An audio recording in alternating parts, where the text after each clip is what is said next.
This is The Art of Startup War, and I am your sensei, Brian MacMahon. Now, in Season 1 and 2, I got inside the minds of startup investors. In Season 3, I brought in entrepreneurs to share their startup journey. Here, in Season 4, we combine both so you can hear investors critique the investment value proposition of individual companies. You're going to hear how investors make decisions to invest in startups, what makes a great entrepreneur, and how billion-dollar companies are built. So tune in every Tuesday, 10 a.m. on all the major platforms. You can empower your tribe by sharing the podcast, and remember to subscribe, rate, review, and leave us a comment.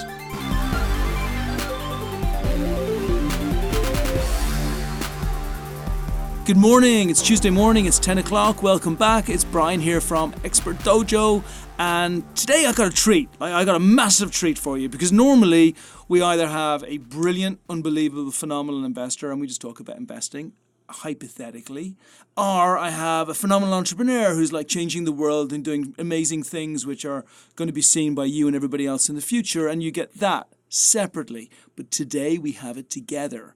And I only have Brian from MagicLinks here. Welcome, Brian. Hi, welcome. I'm excited. Yo, and I'm going to talk to you a little bit about Brian in a second, but he's an awesome guy. He and I go back a long way. But I've got Minnie from 10110 Ventures, and this is huge because not only are 10110 a massive venture fund here in LA, so you're going to get to really hear from the venture side of it, but also Minnie herself has exited a company, has got a phenomenal background in entrepreneurship, now is on the venture side, so he's going to have that two sides. So you're going to have, in this podcast, I'm going to chat a little bit with Brian, and we're going to talk a little bit just about MagicLinks, about his company, how he started it. We're going to go through the hero's journey. You're going to get to know him a little bit better. And then Minnie's going to come powering in, and she's going to be the VC, and you're going to get to see like real live here and now. It's good, right? You're hilarious. It's fantastic. This is going to be awesome. Actually, and before we start, can you just talk a little bit about your background is so awesome, and what you did, and your company, and where you took it to, and your journey is so huge. So I'm going to do something that I said I wasn't going to do, but I really want our listeners to find out a little bit more about you, Minnie. Sure. Well, I started at Google in 2002 as a product manager and did a variety of things. I stayed at Google for almost 12 years. And towards the end, I used to say, I'm being really entrepreneurial within Google. And then in 2013, I went and started my own company called Shift. It's shift.com. It's an online marketplace for buying and selling cars. And I realized that, in fact, saying you're entrepreneurial within Google is really nothing like going through the real entrepreneurial slog of things. So I started that in 2013. We did a seed, we did a Series A, a B, Series C, a Series D, and just recently have relocated down here to LA and just getting to know the great entrepreneurial scene here in LA, and was lucky enough to end up in the perfect job at 10110, where I'm just getting to know the investing side of the table. But really, most of my experience has been entirely on the entrepreneurial side of things. And for anybody listening through that, Minnie went through seed and Series A and B and C and D really fast, but it's not normally that fast. Normally, it can take, like if we even look at Uber or Lyft or anybody going through, it takes years and years and years and years of pain and pressure. And by the time you normally make it through the other side, you're old and withered and there's nothing left. Oh, no, trust me, like it was up and to the right like a roller coaster and backwards at times and down through the dump. Like it was still all of those things. That's crazy, but brilliant. Okay, so we're going to talk a bit more about it. So you have got royalty here in the podcast today, so enjoy it all, okay? Brian, over to you. Like, don't feel any pressure or anything. Yeah, I love. Oh, why did Minnie have to tell all about that? No, I mean, one of the things I love about Minnie is she so casually lays out these things like, oh yeah, Series A, B, C, D, E. Like, what do you guys raised 150 million total? I mean, it's no joke what Minnie's done. It's crazy. And the 12 years at Google is like insane, right? That's from pre-IPO or right just post-IPO. Oh yeah, a couple of years. One of the first things I worked on was actually just getting our billing system in order so that we could IPO. We were a couple of years away. I mean, we were just emailing each other spreadsheets for a while. Yeah, and people don't realize that it's like, so we have our payment structure. It's on my spreadsheet. Maybe we should share that. Oh no, because we don't even have Google Share. It doesn't exist yet. Yeah. Well, when I joined, it was already a multi-billion-dollar company in revenues based on 20-cent increments. And to actually keep track of those things, if a server's down in Hong Kong and it's serving Chinese traffic to Japanese advertisers and that server's down, you got to close the books. It was a massive challenge, and just advertisers only want their ads to be shown on weekdays but not weekends. So sorting through all of that, it was a very interesting time to be part of Google. It's crazy. So just all you have to do is that. Yeah, right? exactly. So talk about MagicLinks. How did you come up with the idea? It's an awesome concept, and we're going to talk about it in a second, but where did it come from? Where was your moment of epiphany? It really came from an understanding of the frustrations and inefficiencies in the marketplace, and a desire to create a future that's a lot different and a lot better. So I had spent a number of years. I was at Yahoo actually when Minnie was at Google, trying to compete with her in search and not very effectively.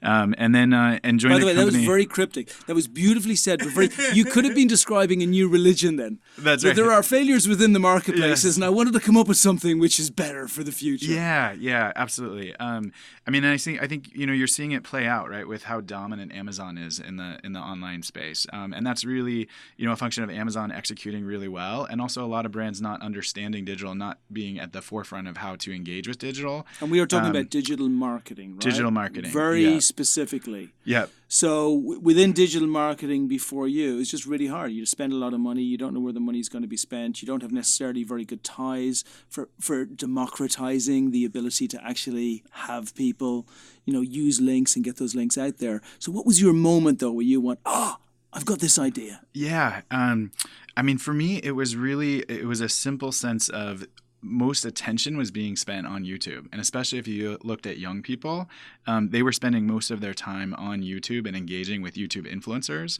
and they weren't watching television.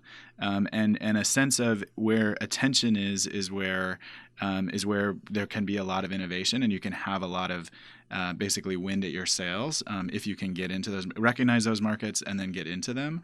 And then also that there was a massive disruption in terms of how people made decisions about what to buy. So the old paradigm was, a brand would come out with a message, buy Coca-Cola and you'll feel amazing. And there was limited distribution for that message. And so they basically had control over the message. And I realized really early on that this attention that the brand was shifting from a retailer to an actual influencer and to someone who had voice and who had connection with an audience, and that the way that brand story and the way that decisions were going to be told was actually through a person and through the quality of the products and the way that it was being perceived and used in the marketplace, and not from a story that a brand would tell that would hopefully resonate with people.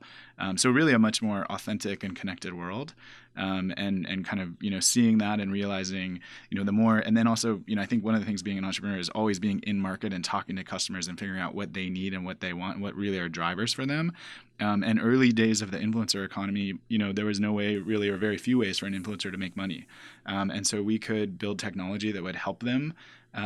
So you did you recognized two things. You recognized, number one, there was a huge amount of noise. Like, it was pretty easy 60 years ago, right? 60 years ago, you're Coca-Cola, you're Pepsi, you're one of 20 other brands. You go on TV, you put your advert there, everybody sees you. They inherently trust you because there's only 3 channels, right? It was easy, right? Then we get Facebook and YouTube and Instagram and everything else. Now there's a million brands. Everybody's got a lot of money. There's a lot of venture money going into individual companies. You now have all this noise which is out there, and you have a new generation coming through that do not inherently trust the way we used to trust, right? Yes. So you came up with this brilliant plan to actually infuse trust in there by allowing normal people to be able to recommend their favorite brands and make money from that. Yes, exactly. Beautiful, right? Yeah. And I think, I've been reflecting on this a little bit. There's a shift in, and I'd like to see more of this shift in the world, and I think we're powering just the start of it,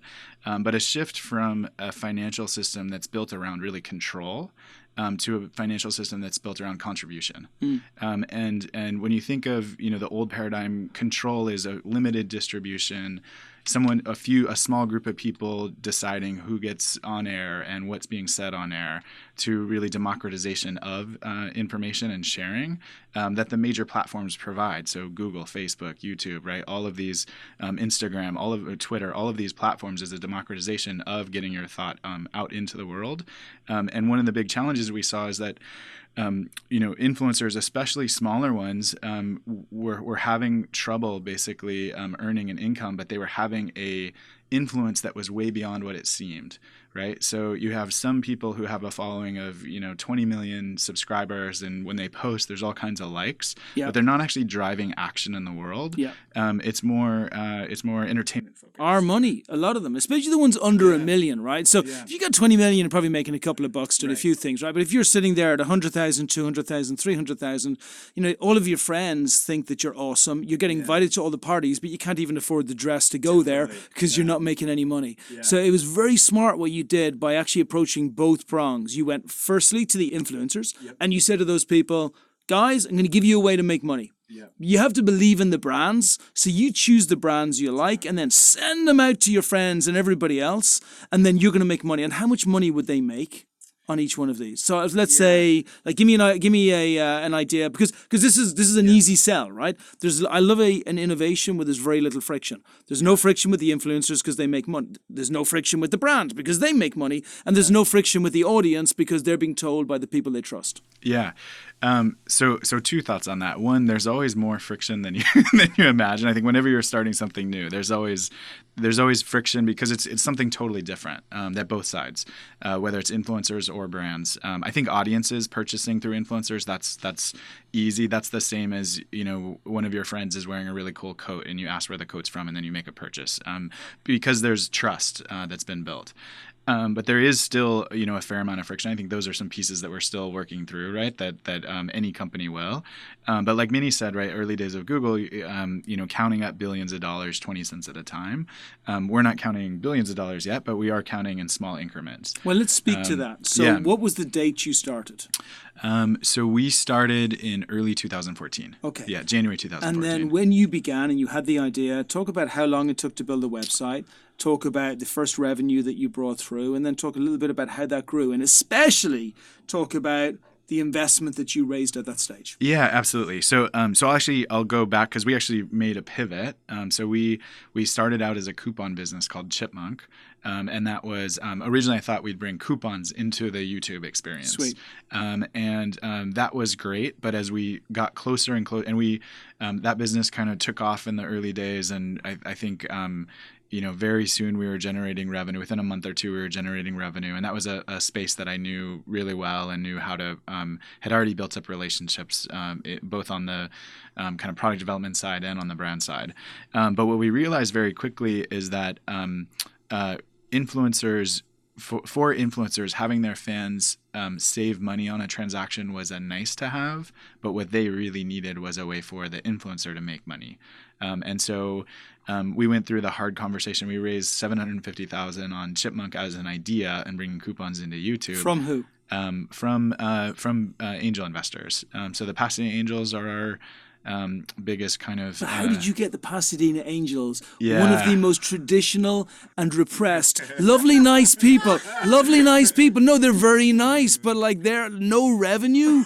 No revenue. I mean, if there was a religion which had an ultimate sin and Pasadena Angels was that religion, it would be no revenue. Like that would be the one that would like have you cast off to hell. How did you convince them? Yeah. So I think, having worked in Yahoo and in the group that was Overture and formerly GoTo.com, there were a number of people and executives from that business that had grown it from scratch to a $7 billion exit with Yahoo. And I connected with someone early on, Richard Chino, who is an investor there and really understood my business really well.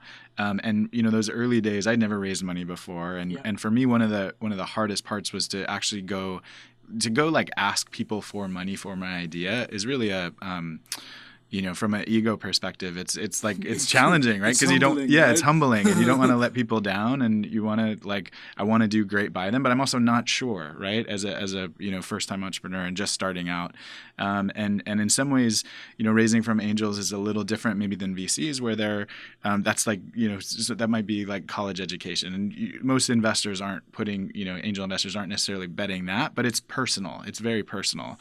But there's an investor there, Richard Chino, had a lot of success in a similar space, and we met for lunch a number of times. And as he got to know me better and got to know, how did you find him? I I think there was a connection. There's a couple people in that group who basically said you really ought to meet Richard. Like he was early on, and the moment with Richard that he shifted from sort of skeptic to supporter was when I sat down with him with a deck that went through the math of our business model. And it was a derivative of some of the equations that he had written for the sponsored search market at Yahoo. Wow. And he recognized that the ways that I was building off of an equation that he had written, 10 years earlier. And so that was a moment where he's like, okay, this guy, knows something, and there's a personal connection that was. So I love there's a couple of really important points you're bringing up. Number one, have domain expertise, or as much as you possibly can. Raise your own influence level to a space where people actually believe that you're capable of doing it, because, hey, wow, you are capable of doing it, right? Yeah. Number two, look deep enough into the model itself that we can't be exact on where it's going to go to, but someone who is an expert in that space should not only be able to understand it, but they should also be able to believe the numbers that you're actually putting in there. Yeah. And number three, find the people who are, I call smart investors, people who understand the domain area that you're going into. Not necessarily VCs, not necessarily angels versus people who haven't invested before. I consider them to be exactly the person that you went after, which is someone who really understands your space, because they can help you. Yes. So surround yourself with those people, right? Yeah. And, that paid off a lot a year later when we had kind of an initial, up and to the right and a lot of success early. And then two of our competitors IPO'd, and all of a sudden we were running into trouble. And it was a lot harder to generate revenue. And Richard and I went out to lunch, and he said, look, this idea you have, Chipmunk, is not fundable anymore. And you're not going to be able to raise more money on it. And that was a really hard moment. But that was also a moment where and we had been, basically the coupon business had grown so fast that we had gone in that direction and done a little bit less in building for YouTube in particular. And so when he said that, it was 98% of our revenue was coming from this coupon business. Even though that was starting to flatline, it was only, probably like a couple $100 a month was coming from what became MagicLinks. And we realized, like, hey, either we need to shut it down and stop, or put all of our efforts into this new fledgling idea that we had been playing with, but it hadn't been fully committed to. Beautiful. And to get that, advice from someone who's been through the trenches, I think, I might not have listened to it if it was from someone else, but from a relationship that had developed that way, I was able to take it, see the wisdom in it, and then act on it. And what did that involve? Because we talk about it very matter of fact right now, but what people have to understand, and especially people who are non-entrepreneurs, is it is like a punch into your gut. Yes. Like everything that you had fought for how long before that? A year and a half. A year and a half has just been destroyed in a pile of ashes, and then the ashes got blown away by the wind. Like it just doesn't exist anymore. Yeah. And you have to start all over again and get the energy to try and do that. How did you summon up the power to do it? And then how much money did you raise to do it? And then how'd you convince people to come with you on that journey? Yeah, absolutely. So, for me, and this is, I went back to, Minnie's kind of, you go really quickly, because I think as an entrepreneur, you're at the tip of the spear. And so if you're really at the tip of the spear, so many things are happening and moving that it's easy to kind of, look back and see the successes and, talk about them in a way that just like glosses over a lot of really challenging times. So for me, I had played baseball in college, and then also coming out of college, I got drafted by the Dodgers and played a couple years of minor league baseball. Awesome. And I had a number of knee surgeries and 7 knee surgeries in total. Not so. Yeah. And so working through like these peaks and valleys of my athletic career, that included injury, including times when you're out for a year and not sure if you're ever kind of get back to the same place. And then when I was released by the Dodgers, I had built a identity as a baseball player that took a number of years to kind of dismantle. And so many people in my life were like, Brian's a baseball player, And so all of a sudden when I wasn't playing baseball and I was working in the real world, that was a really hard transition. But having gone through that, as an entrepreneur, I think it made it a little bit easier to say, gosh, yeah, I was known for this coupon business, and that's not working. So I could like embrace that change a lot faster and then make decisions really quickly off it. So Probably the hardest part of that was needing to part ways with a co-founder. I had started Chipmunk with myself and two other co-founders. And as we went through that transition, we needed to part ways with one of those co-founders to have a viable company. In part because we needed to strip down the expenses to really survive. And then in part because this new business required a different set of skills from the team that was tackling it. So that was a really hard, right? This is a person I'd worked with for 6 years and, it developed a lot of, really close, productive, amazing working relationship, but it just wasn't something that was going to work for that moment in time. Because it's about survival. It's about survival. At that stage. Yeah. And then what did you do? Did you raise more money? Yeah, so we cut expenses, which was mostly by parting ways with a co-founder, and then raising money was also really hard because it was a whole new shift, and so I think that first raise was really a bridge round of like $250,000 or so, which is really probably the hardest $200,000 you ever got, right? Completely. It's like, oh, okay, how about 75? What about 12? Okay, what have you got in your pocket? And that's, I think that's a huge piece of entrepreneurship too, is that grit and that determination to say like, we are going to see this through, we're going to make this happen. And yeah, things are going to happen, things are going to happen and we're going to listen to the market, but it's also like, we're going to figure it out and we're going to go. And I think, that was the hardest money that we had to raise, was in that pivot, because we had a number of investors, some people go, well, this isn't working, like, okay, time to shut it down. And then it was only a few really that saw that vision and saw that we could pivot it. And, certainly there were days I wasn't sure. Yeah. And I think that's the hardest when you fought through. And I want to bring Minnie in a second. So we're going to start looking at where we go from now. But fast forward us to today.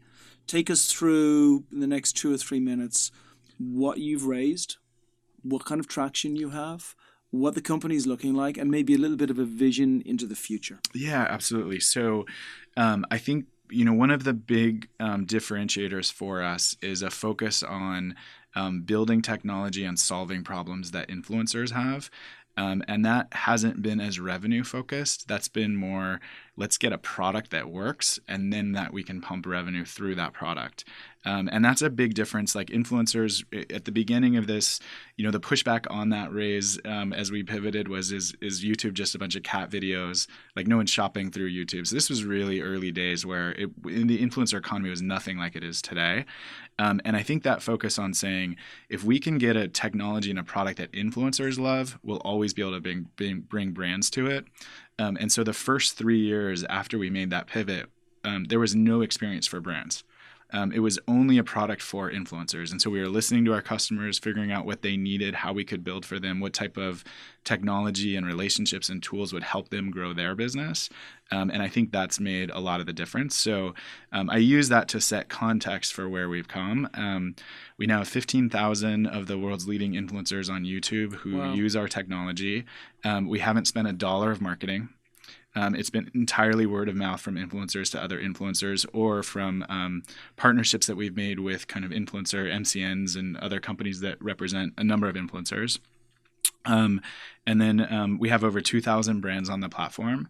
And we've really realized that our biggest value add in making those connections between brands and influencers is in helping brands understand the ROI and the value of influencers, and especially in ones that are kind of sub million.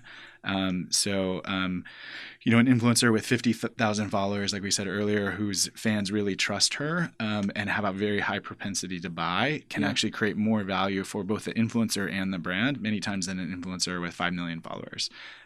So you've built a huge amount, and then you've brought the brands in since. Yeah, and really selectively, and ones that make sense for partnership and that understand, that want to be cutting edge, that see the value in, if you understand the value of your marketing dollars, you can spend a lot more. I think that's one of the big challenges that's been present in the influencer space, is a lot of, sponsorship dollars that get paid, and you spend $100,000 with, an influencer. And if you can't measure how many product sales were happening from that spend, it's really hard to put more money into it. And that's really our big differentiator, is that we can, because we've been built on measuring sales and helping influencers get paid based on the product sales that they're driving. And that's that notion of an economy that's based on contribution, not just power. Very smart. That's we can help brands really compete effectively against their competitors and against Amazon, and really in bringing new consumers on board. So you got 15,000 influencers on board. Yep. Talk about revenue or not talk about revenue. But just give us a feel as to kind of where you are right now, what you've raised and what you're raising next, and like point that picture, because Minnie's going to be trying to help you with this. Now, she's not obviously representing 10110 Ventures here, but she's with 10110 Ventures. I want to give a shout out to them as well. A little bit about like what 10110 do, so people actually know about 10110. But she's going to be helping you. So now you're speaking to Minnie now. Like, where are you? What are you building? What does the future look like? And do you want to go through Series A, B, C, D, E, F all the way, like Minnie said herself? Yeah, definitely. So, real quick, high level, we've raised now in total about 2.3 million, all from angels. Sweet. We've actually raised less money than revenue we made last year, which I think is kind of opposite from a lot of companies. Is they raise a whole lot of money, and then it's like what you've raised, you're catching up on the revenue side. And we tripled the company last year. We'll probably quadruple it this year. So we're growing really fast, I think what's exciting for me, and I think like as I think of a next stage for the company, is we've gone from, there's like free marketing as a way to grow basically cost effectively, and maybe a little bit slower than it has taken us 5 years, right, to get to this point. But also, we're at this point where we'd like to grow faster, right? And we'd like to use what we've built and accelerate the tools and the technology and the relationships. And I think that's where a venture raise may make sense in the very near future for us. But right now we're doing a small angel round. We basically said like, hey, we've gotten to profitability. We're growing pretty quickly.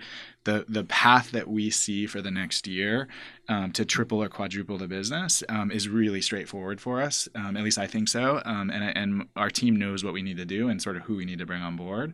And we think raising, in a year from now when we're at that point is probably a much better time to raise, just in terms of, finding the right partner and the right terms. What you want as an entrepreneur is to have the right partner, the right terms. And so hang on. So Minnie, what do you think? Like right now, you're dressing him up for the ball, right? You're putting on a beautiful venture dress on him. It's nice and it's fluffy and it's pink, right? And he's getting ready and it's got to be perfect to get him all the way through. So speak a little bit to the strategy that he's taking right now, which, by the way, is bizarre. It's focused on profitability, building a great business, having year-on-year growth. I mean, what the hell? I don't even know what he's talking about, right? But is he going forward? I know everything you're doing is brilliant, by the way. It's awesome. I wish the world were like you and it wasn't as crazy as it is outside. But what should he do next? Well, Brian, you look fantastic in your venture dress. I love it. I think what you were just talking about, which is sort of did you say you tripled in revenue year over year? That sort of explosive growth. I recently, for the first time, went to the YC Demo Day. And it's really interesting how they have taught all of their entrepreneurs to paint the same picture, which is we didn't go through the hero's journey. There wasn't a dip. It was for the past, X amount of time. It has been up and to the right. And so hearing about what are the inflection points that you've hit, or what are the inflection points that are coming up, and how does this go from a great business that requires, a lot of elbow grease to something where there isn't as much friction either on the influencers or on the brand side, and how do you kind of hit those inflection points? Yeah. Or have you hit them? Yeah. So when I talked about friction earlier, there's at least the ways we think of it. Because yes, it should be. I wish it was an easy sell. So maybe we need to figure out more how to make it an easy sell. But I think we've seen even in the last 6 to 9 months the way that both sides of the market, because we're building a two-sided marketplace, right? Both for influencers and brands. Many brands are starting to realize that if they don't figure this out, there's a massive problem. And so we've seen already a lot of shifts, and I think that's why our revenue is accelerating right now, is that brands are starting to see that they need to solve it and they need partners to solve it. There's only a very few brands that are able to do this internally. Amazon certainly has done that. I think Nordstrom has done, a really good job in leading the way, and Walmart is starting to do that, especially post their acquisition of Jet.com. But a lot of brands are, I think that is accelerating some of the friction of movement on the brand side. And then also as we build technology that solves those, solves reporting issues, solves really insights into how to do a test campaign and then like scale that campaign for a brand. That makes that reduces the friction. So I think it's like the way I think of it is like if you can build technology that reduces that friction, and then find those inflection points where it's like you get 4 more strategic customers and the revenue of the company triples, and then that story starts to get told beyond the brands that you're already working with, and you're able to have more case studies that just make that sales process a lot easier going forward. That's a way to do that. I've got a question for Minnie, because you're a storyteller by the nature of what you do, right? So it's always going to be a story. But while Minnie is very much in numbers, like it's okay, you're going to say you're not a storyteller. I'm just saying, give me the I just numbers. want to know, like, so if we're talking about going to Series A, he just talked about tripling his revenue last year. He did $2 million, which they've raised, or 2.3, and a little bit more than that in revenue. So he's in really good shape. What should he be doing? If he's saying, okay, I want to go to Series A, what does he need to do on revenue, and where does he need to bring his raise, and what should happen with that, and then how do you get to Series B, and then what the heck do you do after that? Well, I think some of what you were just doing was really useful for me, which is sometimes, most of the time, the investors are not going to be experts in your space. Mm-hmm. So helping them to understand what is going on with the brands right now? What are the macro trends here? We'll get to the influencer side of things. But, in your case, you have strong revenue. So sometimes it's a revenue thing, but sometimes it's understanding different dimensions, right? And so in this case, I'm thinking, is this truly a small business, or is this a venture business that all of a sudden scales? And so understanding the different dimensions here, so where the scale is, and also, what are the potential risks? So we haven't even gotten to, is there platform risks? Could YouTube do something different that all of a sudden makes your product unnecessary? So still just trying to educate your investors is always useful, especially I'm a new investor, so I don't know your space. And I think most investors don't know your space as well as you do. So continuing that storytelling is super helpful. Yeah. So I think, almost any online business is going to have platform risk, right? There's really the 4 horsemen. So any business that you're in, or 4 horse riders, right? Amazon, Facebook, Google, and Apple. And so I've been, it's interesting, right? When I was at Yahoo, the world revolved around Yahoo. The moment I left Yahoo and went to internet brands, the world revolved around Google, because almost all of our traffic came from Google. So I've been in, digital media companies and leading digital media businesses for 12 years, 13 years. And there hasn't been a single moment that there hasn't been a major player that's been a large portion of traffic. And so at least the way I think of that as an entrepreneur is like, yes, that risk exists. It also can be an opportunity where if you create something really novel that helps that ecosystem, one of the platform companies is a natural buyer. And you also have, in the influencer space, it's not just Google and Instagram, but you have Pinterest just IPO'd a week ago. Snapchat has been a player and has certainly been struggling in monetization, and to convince influencers to publish on their platform.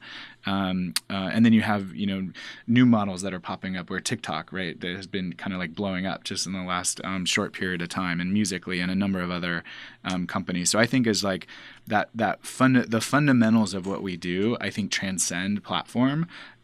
They are to support digital artists in getting their word out into the world. And that's really valuable regardless of platform. And then for us, it's like we started on YouTube, one, because that's where all the action was. That's really where the audience was at that moment in time. And then 2, as an entrepreneur, I think I think of it as like, a stream is like where water rolls downhill fastest. And YouTube was kind of the place where that was happening. And so a next stage of the company is how do we provide these type of tools for influencers who are creating content on different platforms. And then so speaking, because that was beautifully said, right? You covered the scale a little bit, but speaking a little bit more quantifiably to scale, when you're thinking, Minnie, about what scale looks like, are you thinking, how do you go from $3 million to $100 million in revenue, or $50 million? Like, what's the number in your mind that makes you go, and you're going to tell me there's no number, right? Yeah, you're right. I'm going to tell you there's no number. I think what I'm also finding about LA, I'm coming to LA new from San Francisco, is San Francisco has all these people who are just disrupting the way the world is done. And they are going to paint you this picture of landing on asteroids and populating them. And it's all going to change how we live.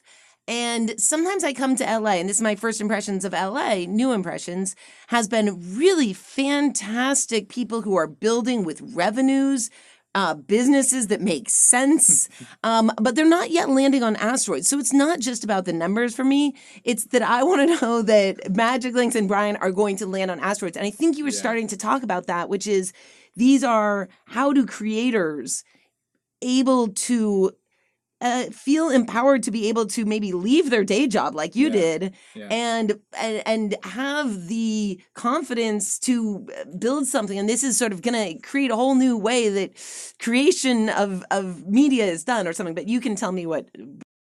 There was an early experience that I had that shared with me the power of this. And it was with one of our early influencers who started using MagicLinks, named Gigi Gorgeous.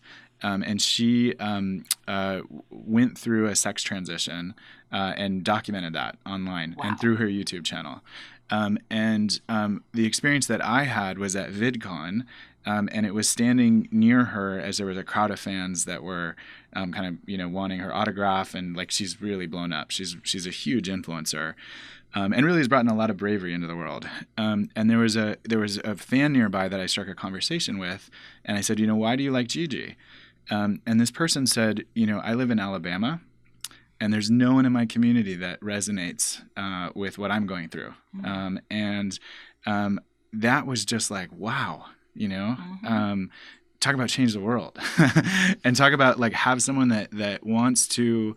And there's a downside to social media too, and there's a lot happening there. But I do think the fundamentals of powering human connection, I do believe in the goodness of people overall, to like that is a change the world. That's a change a life type of moment.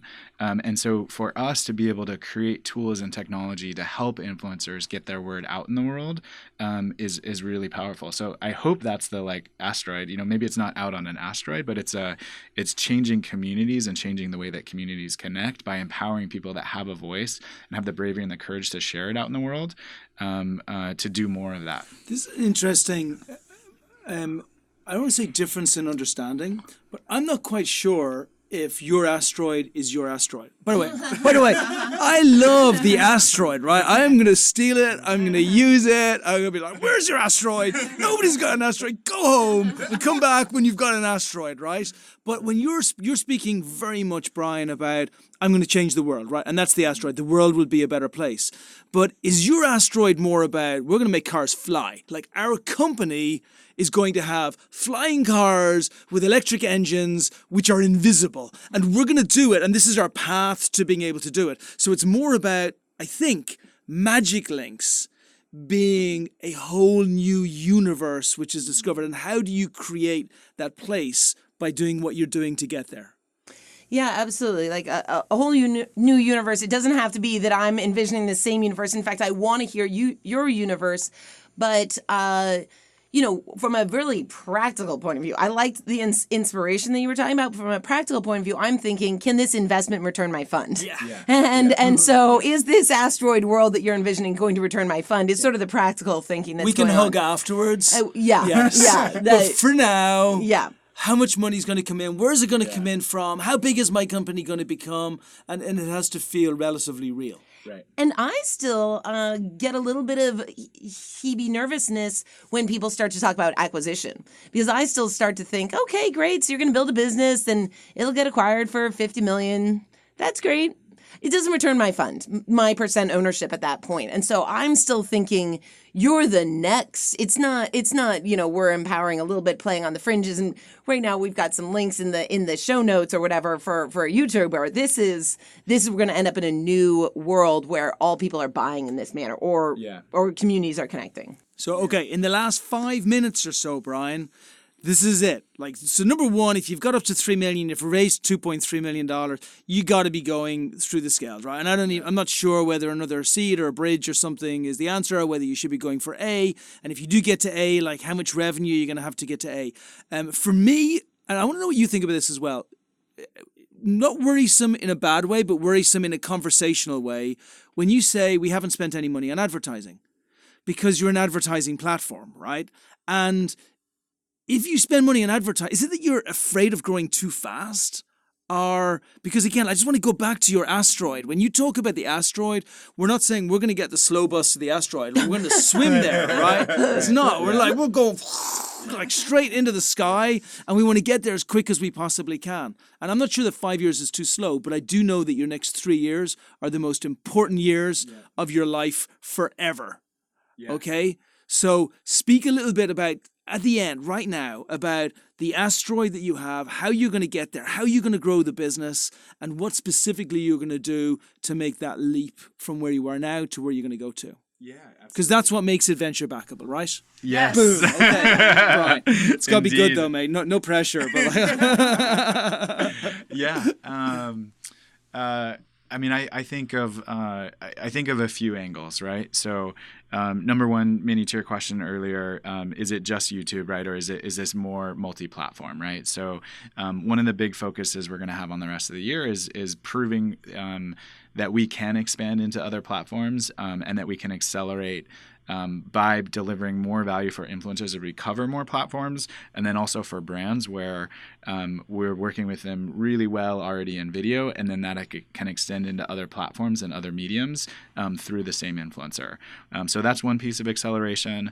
A second piece, really we've built these relationships with influencers that are really hard to build, and once they're on our platform, it's our churn rate is extraordinarily low. Once an influencer starts to build their business based on the technology and relationships that you've given them, they actually don't. It's really hard to switch, and so we're starting to see that and seeing low churn rates, and then we also can build more products and services that help them and help us grow a lot faster. So here's one example. Because we're based on sales data, an influencer can tell how many, let's say, scarves someone bought from Nordstrom through a video that they do. And so if an influencer wants to launch their own business, we can help them do that based on actual sales data and reduce the risk to not quite zero, but they're not guessing. Like if I post about a new makeup product that I made, will people buy it or not? They'll actually know I sold $200,000 of this last month. And so if I sell and build it myself, I can earn a lot higher margin. So that's another way that we can accelerate. And then Brian, to your point on paid advertising, we absolutely think that that's another way to grow faster, right? And so I think with like a little bit of money, we can start to run experiments where we can prove, hey, we can get a high ROI in terms of attracting new influencers. Or new brands with the content that we put out there, and we can prove we have now enough data to know the LTV of those both sides of our marketplace, and then we can understand the customer acquisition costs a lot better and have a much more compelling idea, I think, to say, if we put $10,000 into, let's say, Instagram ads, and that did X for us, so now we're going to go put $100,000 or $1 million into it and just put more fuel on the fire. But I think that's a part of the story that we still need to build out a little bit more before we're able to tell that in a convincing way where Minnie goes, yes, I can see this returning my fund in a couple of years. So last word goes to Minnie. What's your advice for Brian about building this company up? He's you a couple of years ago. He's shown that there's value to it. There's 15,000 influencers that he has on the platform. We all know that brands love affiliate marketing if they can get themselves engaged in it properly. So there's a potential for brands and more brands to come through. And it's an advertising platform, so technically there's no limit. So what should he do to build this up over the next 2 years? If he's you, what's your suggestion to take it to the next level? I think he's doing a lot of the right things. I think figuring out, are there ways of making that flywheel turn, right? So he's got the brands on there. Are there ways to make that, everyone talks about needing a self-serve model. And I know there's a lot that you're doing that's still educational in onboarding people, but making it so that it becomes more self-fulfilling. And I think you're really taking a lot of the right steps there. And so continuing to do that. And I actually think there's also the third piece of this. We're really talking about this as a two-sided marketplace, but there's the consumer side, right? And so making sure that this becomes something that every consumer is going to be buying from these influencers. And so painting that as part of the story too, just so working on that story, because I think investors will be interested in just seeing this as a business that has a lot of tailwinds in terms of the macroeconomic, the big trends of how people are buying is really interesting. Yeah. Is he ready for venture funding yet? Absolutely. Absolutely. I think you've got incredible revenue. I mean, my lesson of venture funding is it takes a lot of conversations and talking to a lot of people in the space. And, you might get no from 20 people and then all of a sudden, have someone hand you a $10 million check. Like there's finding the right person for who this resonates with them, with the fund, with what their investment thesis is. And then helping people understand who you are too. But he should be having this conversation now, right? I think it's useful to have the conversations now. Absolutely. Yeah, and then as far as Brian personally, anything that you learned as you were building your company, maybe it's skill gapping or how to grow the company, because if he does go down the venture road, which you will do, but if he goes down it sooner rather than later, then he's going to be looking to build the revenue to like 10 million and 15 and 20 and 30. Give him some of your incredible experience. What you should do. Well, I think we've talked about it's a marathon, not a sprint, and how to maintain that. But I also sometimes think, I just heard someone say, it's a marathon, but you have to run a 6-minute mile in that marathon. And so, I think that making sure that the life is balanced there. And I like, Brian, when I heard your story, the way I heard it from a venture thing is more thinking of this as you're a serial entrepreneur. And people like to know that you've gone through this once. You've seen that and you've persevered through it. And in some ways, this is a new instantiation of that. And the fact that you've gone through it once before gives me a lot of faith that you know what it entails and will be able to go through the good times and the bad. What I'm hearing from this is a summary of kind of what I've heard from Minnie, and what you're saying is this is the most important year of your life. Without question. You've spent good summer. No pressure, right? But you've built it up. You've built it up really nicely, slowly, which is beautiful, actually, because you've got yourself a really good business under your belt. We have a potential recession coming within the next 2 years or 2.5 years or 1.5 years or wherever it's going to be. And strength is going to win out in recessions, as it always does. So what you do and how fast you can build this and how quickly you go and try and find your asteroid, should be in a stage of absolute hurry. But I love what you're building. I think it's absolutely incredible.